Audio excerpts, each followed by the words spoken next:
Hi everyone, my name is Gerard Reyes.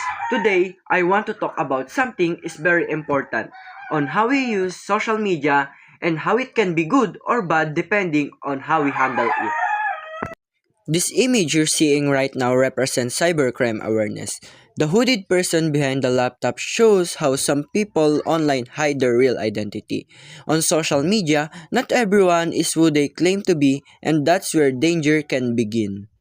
Social media can be good. It helps us communicate, learn new things, express ourselves, stay connected with people around the world.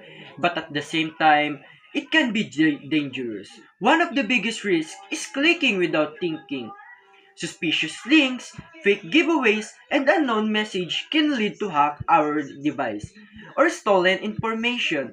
That's why we should think before we click. Another important reminder is to protect our accounts. Our password contains personal memories, private message, and important data. Using strong and unique password, it helps us keep our password safe from hackers. We should also remember to update our apps and device regularly. Updates are not just for new features, they fix security problems that cybercriminals try to take advantage of. Lastly, we must be aware of phishing.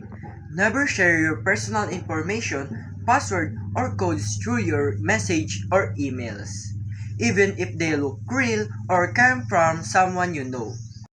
This image reminds us that the internet is powerful, but with power comes responsibility.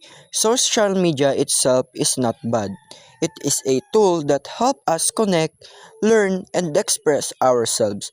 However, when used careless, it can also expose you to cybercrime such as hacking, phishing, identity theft, and online scams. The hooded figure in the image symbolize cybercriminals who take advantage of people who are unaware or careless online. That is why we must think before we click. Protect our password, updates our device regularly, and avoid sharing personal information.